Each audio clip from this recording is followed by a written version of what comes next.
fastest way to the heart of a country is through its food. And street food is the bullet train to the most authentic and delicious discovery. International street foods run the gamut from gourmet. It's got a super splendid ocean flavor to it. To adventurous. I love worms. It's a bamboo worm. Indulging in street foods is like learning a new language. After a good night drinking with your friends, you've got to eat a broodjes uitvlees. And once you try it, there's no going back. It gives you a bit of a kick, and it's quite addictive. So forget the restaurant menus and lace up those walking shoes for the best, cheapest, and most fascinating eats on the streets around the world. Hi.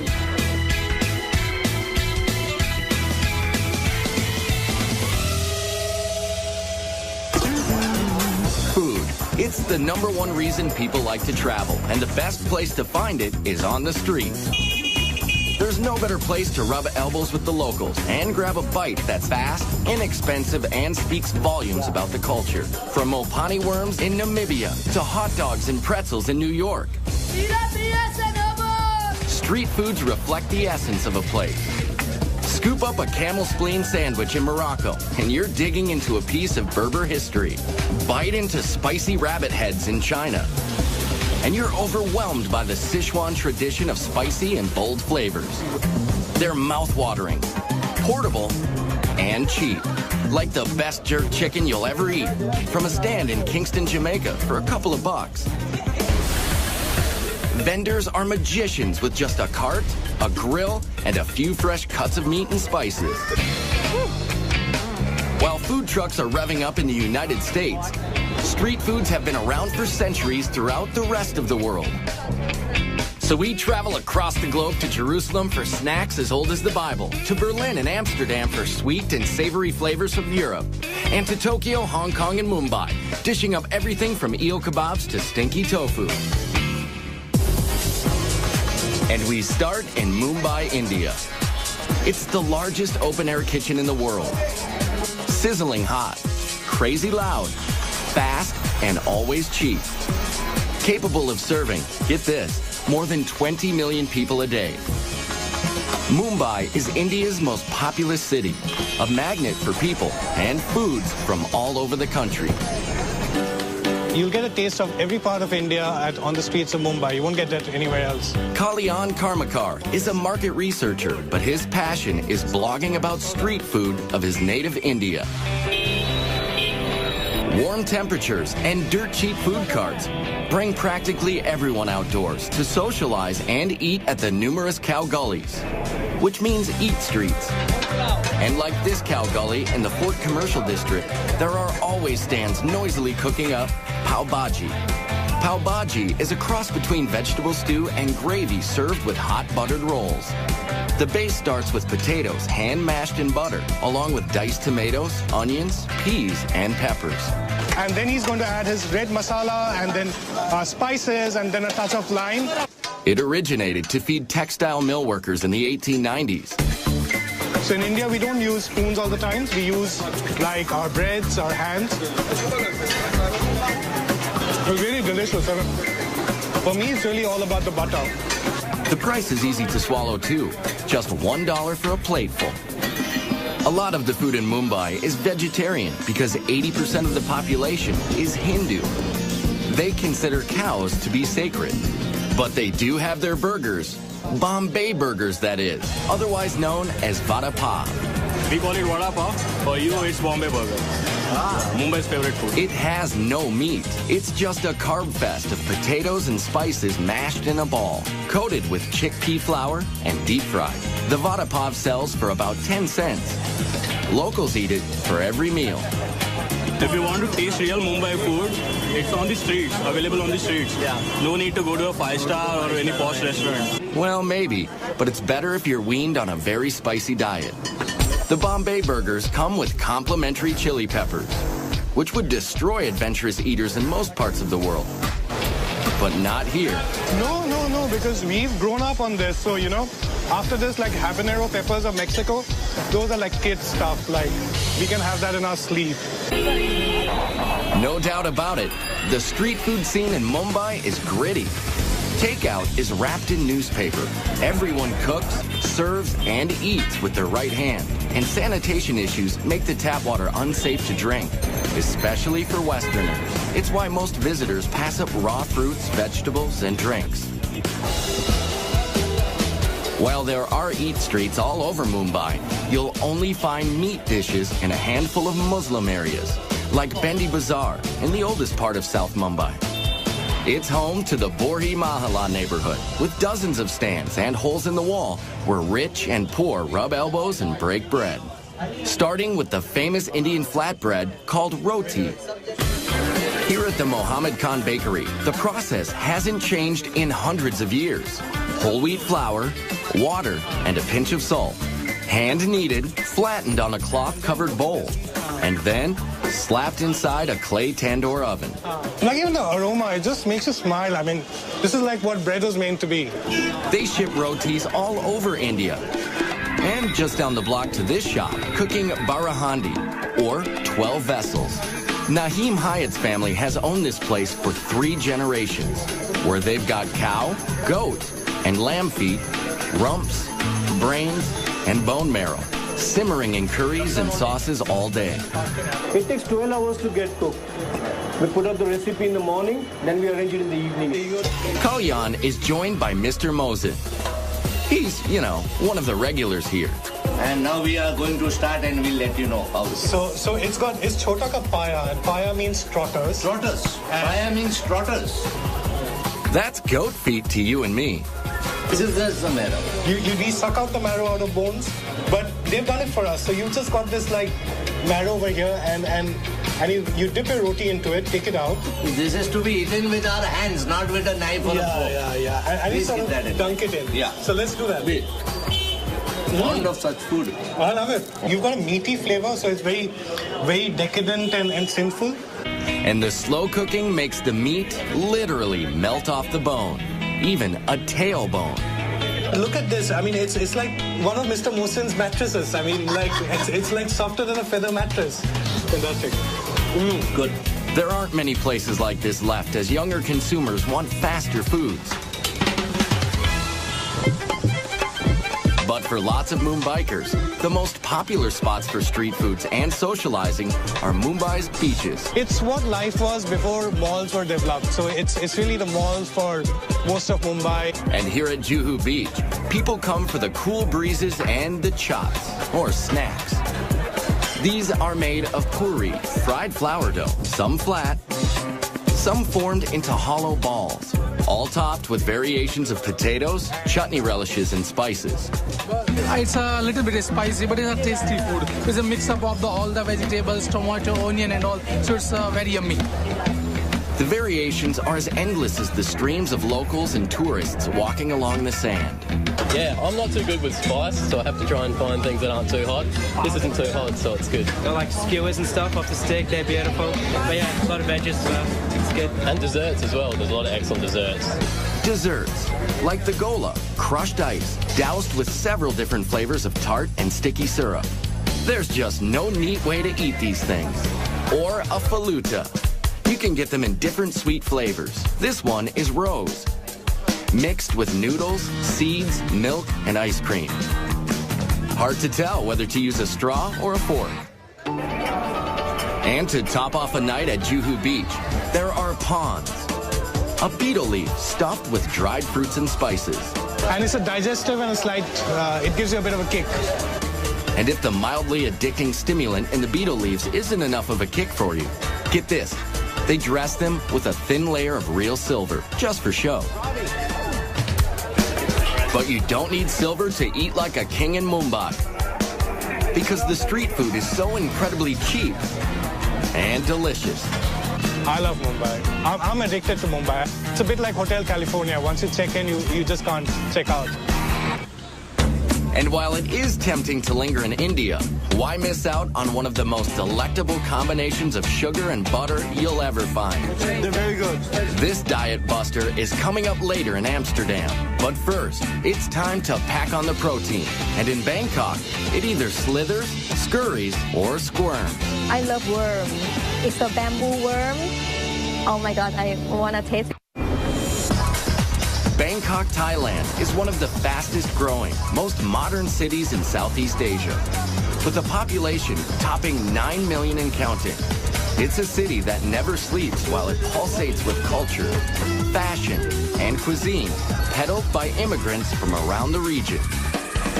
So it's a constant outdoor smorgasbord along the canals and streets, with vendors hawking everything from crispy grasshoppers and locusts to fermented rice and spicy snakehead fish. Not only like fast, it have to be good. So all the street food squeeze itself into people's daily life. It's not only street food, it's a part of life. Nim Korokat is a travel and food writer who can't wait to get home to Bangkok after business trips.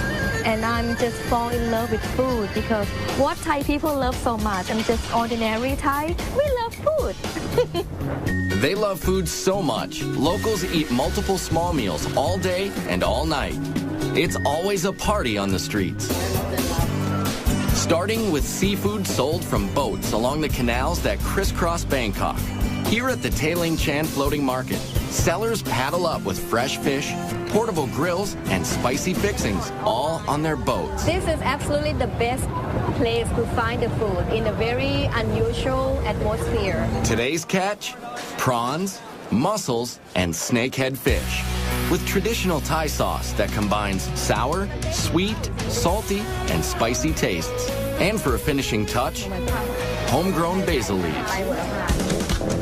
And the Thai know how to cook with heat. So good! Spicy! But if you're from, say, Italy, it may be more excitement than your mouth can handle. Yeah, it's very spicy. Everything is very spicy. We are not used to spicy food.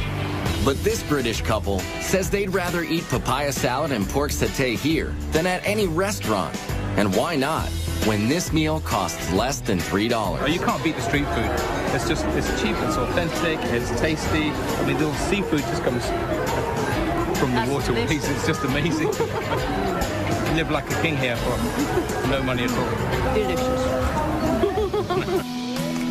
Vendors near the Royal Palace sell fermented rice and lotus leaves, coconut ice cream, and coconut milk, served in the source. Very fresh, very good. Yes, yes. Coconut, coconut! Thailand is one of the world's top coconut growers, and they use it in a lot of native dishes, including their favorite curry dishes. Meat and veggie curries are street stand staples all around Bangkok. You can see 20 different varieties at the Nong Leong Market, where downtown workers come for a fast, hot lunch. And what's cooking for dessert here? Steamed rice crepes, stuffed with pork minced with peanuts and shallots. Or saku saimu, same filling with a sweet tapioca coating. When we talk about people, Thai people, Bangkok people, they all make a joke about us that we eat like 5 meals a day, which is not true because we eat 7 meals a day. At night, Bangkok's eat streets are hopping. This is Silom Road. It's like a melting pot where people come from anywhere in the world and then they live in Bangkok. What they bring with them is not the suitcase, they bring the food. So there's shawarma from the Middle East and noodles with barbecue pork and crab from China. The late night and backpacker crowds also flock to this street food haven along Khao San Road, where immigrant cuisine is hot stuff, like Indian rotis cooked with banana, condensed milk, and chocolate for dessert. Let's get sugar high. And mangoes are served with sticky rice, sweetened with coconut.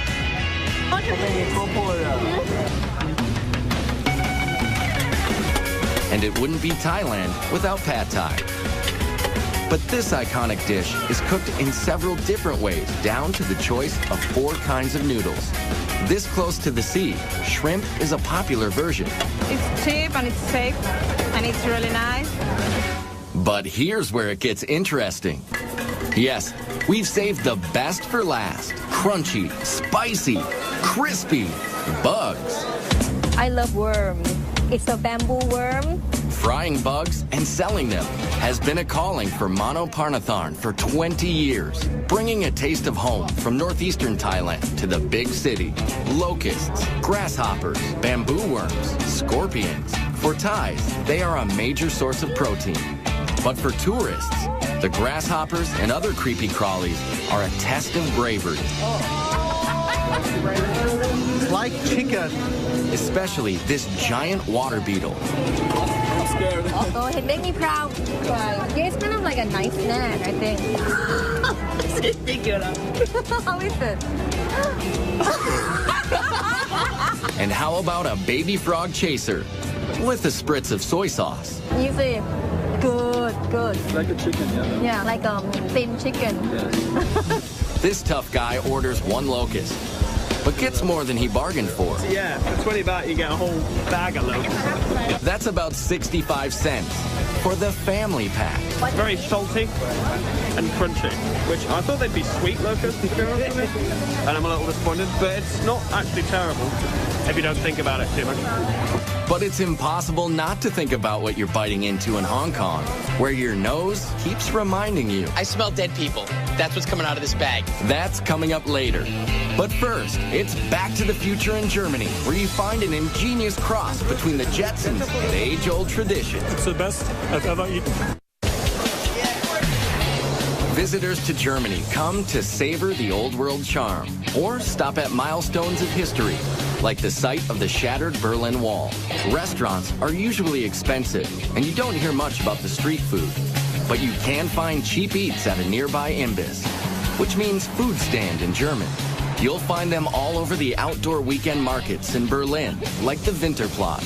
Vendors dish up plenty of German favorites, like soups, strudels, and pickled fish. But ask any Berliner, and they'll tell you the best is worst. Bratwurst. Commuters get them hot and on the go at metro stations from the sellers who look like something out of Star Wars. Very good, Jet. What here is the best gift inventing. They're called grill walkers, one-man sausage band, strapped into a combo propane tank and grill contraption. Now this is mobile food. But the most beloved brat in Berlin is the currywurst. Pork sausages grilled and doused in curry and tomato sauce.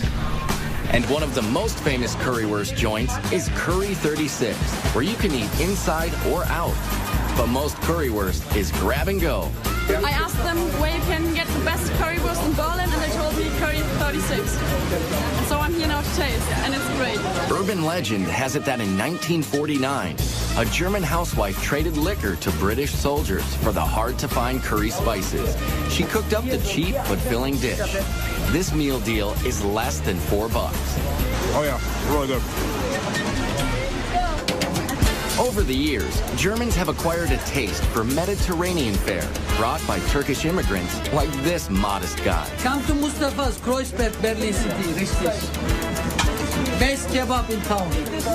Doner kebabs are like heroes, an oversized sandwich made of pressed spiced chicken, veal, or lamb, sliced paper thin and piled high with veggies and a pita, all for about $4. I love kebab, yeah? Before, I don't found a good kebab, and I think I must make the best. Food writer Steen Hansen agrees. Got lovely meat here. We've got some feta cheese, onions, salad, some pieces of potato. Just delicious. And if you're on the hunt for another European street food adventure, head west to the Netherlands. Amsterdam is known as the Venice of the North because of its canals and seafood. We eat the shrimps, we eat the eel, we eat herring. Boy, do they eat their herring. Vandaag voor u wel. Dutch foodie Francis Broekhuysen gets his fix at Doppermarkt Street Market. Raw herring is salted for several days and sliced into bite-sized pieces with raw onion and pickled gherkins thrown in. They leave the pancreas inside, so the enzymes, they make the flesh really soft. Oh. It's good. Delicious. Cod is another favorite Dutch street food. In a batter with a lot of spices and herbs. And just like in Germany, Amsterdam's large immigrant population is mixing it up. It's a lot of influence of different cultures. So we have Suriname people, Moroccan, Turkish. Immigrants who cook up dishes like baga, which are donuts made of chickpea flour. Or these sandwiches. They're called broodje zoutvlees. This is fiery stuff. Sticky, gooey, hot. They are stuffed with spicy, fatty, cured beef, brought by immigrants from Suriname. Look at this. Animal fat. And all over Amsterdam, you'll find snack kiosks popular with tourists and the drinking crowd. Like the carb-loaded street foods across the canals in the Albert Cupmarkt. Bet these fries smothered in mayo can cure a hangover. Yeah, mayonnaise, baby. Oh my goodness. Folks also flock to outdoor markets to avoid the pricey restaurants, even if some of the street eats are a mystery. Still not quite sure what kind of meat this is, but it's delicious. Less adventurous tourists head straight for the famous Dutch sweet stands. This you can find all over Holland. The stroopwafel. Stroopwafels are a Netherlands creation dating back to the 1700s. 2 paper-thin cookies with sweet caramel honey slathered in the middle. This one is a secret family recipe. My father was busy getting the perfect recipe for many years, and finally he got it. Very good. It's awesome. Very sweet, warm, tasty, rich. And the other uniquely Dutch street food dessert starts with a similar sweet batter, but with different results. These are called proffertjes, which means to puff up. Miniature puff pancakes. His grandfather used to hawk the mini pancakes at traveling carnivals. Flour, milk, eggs, and some secret ingredients where I can talk about. Okay, I can understand.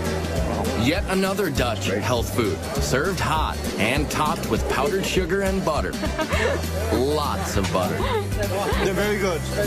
Yeah. Very good. Yeah. From artery-clogging goodness in Amsterdam to a bitter dessert in Hong Kong. Coming up next, turtle jelly. It's just what the doctor ordered. It's usually sexual potency for guys or beauty for women. And then, practicing proper etiquette in Japan can be very hard to swallow. This is definitely a big oyster. Hong Kong is home to cuisines from all over the world. Street foods are no exception. And here in this hip and fashionable city, they are served with a heaping helping of tradition. So you'll find skewers of pig intestines, turtle jelly, and the most misunderstood, most reviled street food ever. This might be the worst thing I've ever taken a bite of. It's all good for Amy Ma, food writer for the Wall Street Journal and other publications. Whenever you're hungry, you always find a cart. And the best thing about it is that you can walk down a street and treat that street like you would a 5-course a la carte menu, only you're going from place to place and not sitting down at one restaurant. And it starts with breakfast in Jardines Bazaar, with the Chinese version of a donut. But inside the fried dough is shredded fried pork, pickled vegetables, and rice. The rice ball donuts are served with warm soy milk mixed with more fried dough. It's like a bread pudding soup that's less sweet and better for you. This would be like your ham and eggs and hash brown combination equivalent here in Hong Kong. The combo costs about $1.50, and it has the typical blend of savory and sweet, yin and yang. Very good. Of course, tea is very big in Hong Kong culture, both cold and hot. Especially the very strong, very old silk stocking tea, which gets its name from the stocking used to strain the tea over and over again. Not to worry, the stockings haven't been worn, but the tea packs a punch, which is why it comes with lots of condensed milk and sugar. Wow! One of the most beloved street snacks in Hong Kong is the egg or custard tart. With just a hint of sweetness, they're habit forming. It's kind of like a flan, creme brulee, and the best pie crust you can think of, all rolled into one. People argue about whether the British or Portuguese introduced egg tarts to Hong Kong. But this treat is pure Chinese. They call it a 1,000-year pastry because inside the flaky crust is a gooey black egg preserved for months in a mixture of clay, ash, and lime. Then it's coated with sweet bean paste and ginger. So preserved eggs and ginger are a classic combination. It's like peanut butter and jelly. It has a gelatin-like texture to it. So it's almost like a gummy bear inside. The Chinese make up 90% of Hong Kong's population. In the Mong Kok district of Kowloon, there are lots of sidewalk cafes serving noodles and dumplings with plenty of internal organs. You get a lot of great street food stalls that will be a little more authentic. You'll start to see pig intestines or things that, you know, might make the typical tourists a little squeamish. You'll see that all the time in Mong Kok. Things like squid tentacles, spicy beef stomach, and yes, pig intestines on a skewer. They may be local favorites, but tourists find them tough to chew and even harder to swallow. Right? It smells like sulfur, yes, it does. Which kind of smells like poop, which is exactly what it is. Fantastic. I'm not making out with anyone tonight. You can cleanse your palate and more with traditional medicines. They play a big role in what the Chinese eat, which explains why this very bitter turtle jelly is so popular here. It's like a funky coffee jello. With medicinal foods in Asia, it's usually sexual potency for guys or beauty for women. So it's this very primitive idea of what good health is. Turtle shells are broken into little bits and stewed for about 9 hours. When it cools, the thick collagen in the shell turns to jelly. It takes a liberal dose of sugar syrup to make this medicine go down. But the real test of just how far you're willing to go for authentic Hong Kong street food begins long before you lay your eyes on it. It's called stinky tofu. The smell is horrible. And just one whiff is enough to send tourists running the other way. Try a little bit. No. It's actually really rare to find these on the streets these days. A lot of the stands have been outlawed because it just smells so bad. This tofu soaks in rotting vegetable matter for several months. And then it's fried and served with a dribble of hoisin sauce. Dead people in my mouth right now. And seriously, most tourists won't go near it. It's really not that bad. But a couple of our crew members were willing to taste one for the team. That's horrible. You just can't breathe while you're doing it. And that's the adventure of eating street food in Hong Kong. Some foods just can't cross the cultural divide, but that's all part of the fun. Coming up next in Tokyo, it's all about freshness and technique, where minding your manners can be one hot proposition. Then, an age-old ingredient in Jerusalem cures everything from aches and pains to wrinkles. More beautiful boy. Eating in Japan is all about art and etiquette, down to the smallest of street food stands and the grittiest of neighborhoods. Like the stalls around the Tsukiji Fish Market in Tokyo, where everything is immaculate and fresh. Yes, Tsukiji Fish Market is the most famous and biggest fish market in the world. Here you'll find every kind of fish and seafood imaginable. Much of it served raw. The sushi is definitely the freshest in the world. Yasuhisa Chiba, a culinary student whose family is in the seafood business, says it's that obsession with freshness that sets Japanese street food apart. Like this rice bowl, loaded with raw fish for about $15, about a third of a restaurant price. This is a donburi, or a sashimi over rice.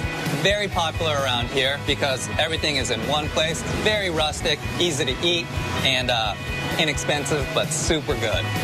This squid is looking absolutely delicious. So is the raw tuna and whole shrimp. The uninitiated only eat the tail. Those in the know also go for the head. Brains, it's what's for lunch. It's got a really hearty umami flavor, nice and rich, not too salty, not fishy at all. You hear the word umami a lot in Tokyo. It's used to describe a savory, earthy taste. Here at the Tsukiji Fish Market in Tokyo, it's a point of pride to handle raw fish as little as possible, because heat from a person's hand can spoil it. Yes, Japanese people love healthy food. They like simple preparations that don't mess with the product at all. This is about as basic as it comes. Unagi, or freshwater eel, grilled to perfection. In the summer, it's very popular to eat because it gives you strength and stamina. Unagi has great fat content to it. It's real moist, real rich. It's basted in a subtle mixture of soy sauce, sugar, and mirin, which is a sweet sake. There's nothing subtle about the stand next door, selling giant raw oysters. Look how huge that is. Protocol dictates you've got to swallow it whole, no matter how big it is. This is definitely a big oyster. Quite literally, a mouthful of ocean flavor. First thing was salt. And the really meaty, super good.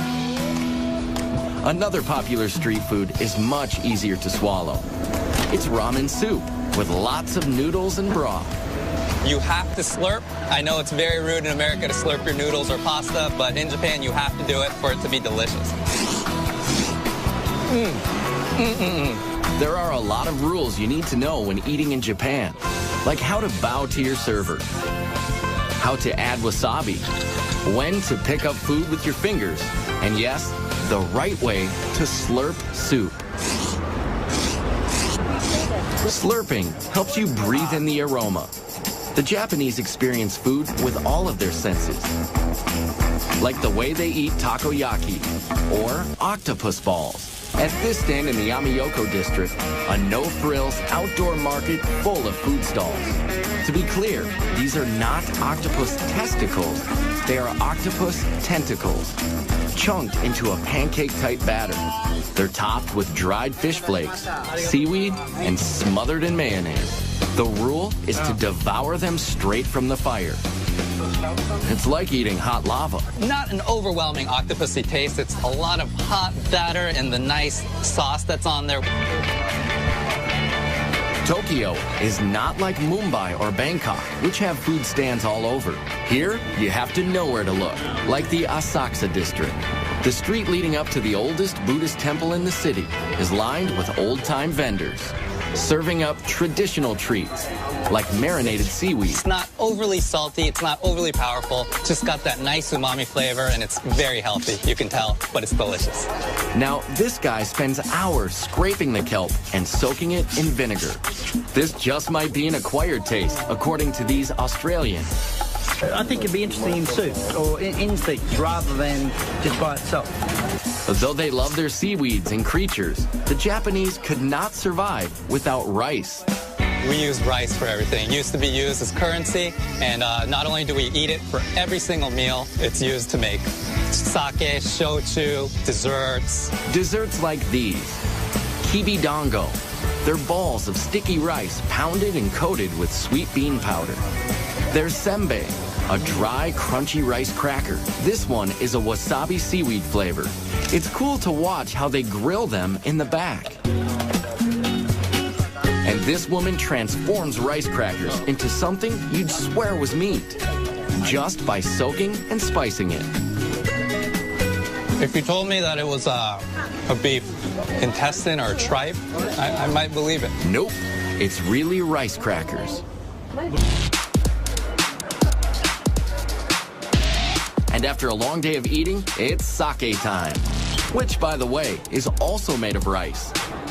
After dark, the working crowd heads here, Yakitori Alley, under the downtown train tracks. Yakitori are bite-sized pieces grilled on small skewers. 2 skewers cost less than $4. Right now I'm going to try some livers and the rear end of the chicken. There's been a head-to-tail trend in Japan for centuries, and they're always scrupulous about food safety and cleanliness. Just from hearing its tale, you might think it's disgusting, but this is really good. Or stick your skewers into these morsels: pig's head, chicken thigh, heart, or cartilage. It's fatty, a little bit fatty taste. It's not it's not unpleasant at all, actually. It seems to be quite crunchy and crispy. It's good, actually. Never thought I'd eat it, but I'm eating it. The heart is excellent as well. It really, really is good. Jolly nice and splendid. Minimal cooking, minimal interruption from the chef. So whether it's cooked simply or simply not cooked, Tokyo street food is calling you like a sidewalk samurai with your chopsticks and skewers. Kampai! Coming up next, one of the oldest cities in the world dishes out street fare that just might hold the secret to world peace. My mouth thanks you. Thank you. Jerusalem is one of the oldest cities in the world. It's the crossroads of religious and cultural tradition from Africa, the Middle East, and Europe. Its tumultuous history can be felt in every narrow street and alley. Even its street foods take you back to another time, with origins from many other countries, especially those sold at the Mahane Yehuda market in the center of town. And in the middle of the market is Uzi Eli Hazy. He's known simply as the juice guy. Really, he's more like a medicine man. This one is ginger with apple, in case if you are diseased or upset stomach. Israel grows a lot of fruits, so juice stands are everywhere, but none quite like this. Uzi Eli brews a concoction to cure every ailment. Dates. It right. make you wake up and full of minerals and vitamins. Pomegranate, apple, and cayenne. Right. Make the blood to run much better. We have the bitterness and the citrus of the pomegranate, and then the spiciness of the cayenne pepper. But his most prized potions are made from one of the world's oldest fruits. It's known as etrog in Hebrew, or citron in English. What you see here is especially unique in the world. 8 centuries ago, a famous Jewish philosopher proclaimed the etrog to have 70 healing properties. Right. It's for pregnancy, for heart, for pressure, for wake up. So Uzi Eli puts it in almost everything from juice to anti-wrinkle cream to this, his own age-reversing spray. Close your eyes. Once a day. Wait, you'll become more beautiful, boy. Open your mouth, open. He invents some of the elixirs himself. Others are passed down from his Yemenite grandfather. They prepare and heal all the system in your body. Chaim. Just like the etrog, many of the foods sold in this open-air market are as old as the Bible. It's a large open-air market, and you have vendors with your classic spices, olives, and your fresh produce and fruits, as well as meat and fish. Ben Brewer is an amateur chef and runs Israel food tours in Jerusalem. Christians here and Muslims and Jews that have come from North Africa or Iraq or Eastern Europe or the United States, and they all bring their own culinary traditions. And all their traditions together have helped create the Israeli cuisine. And that cuisine all starts with the basics: seeds, nuts, dates, and olives. Olive trees can grow even in the poor soil of the Middle East, and they figured out how to preserve the olives thousands of years ago. We have olives that are pickled in lemon and different herbs. We have a Moroccan kind of olive, which is just cured in a lot of salt. Briny, salty. There's some garlic and lemon in there. You can tell that they marinated. And dates, which first grew near the Nile, are some of Israel's biggest fruit exports. The king of this market is out hawking a dessert called halava. Amazing. The best halava in Israel. Halava is the Israeli version of a common Mideast confection. Here, it's made from a dense base of sesame paste and sugar. And then they'll add the other element, whether it's the pistachio, the cinnamon, the chocolate, the cappuccino, to give it a slightly different flavor. It tastes like sesame, but sweet, very sweet. And in a back quarter of the market, they're still baking the same breads they have for millennia: laffa and pita, sold to stands, making Jerusalem's most iconic street foods: shawarma, kebabs, and falafel.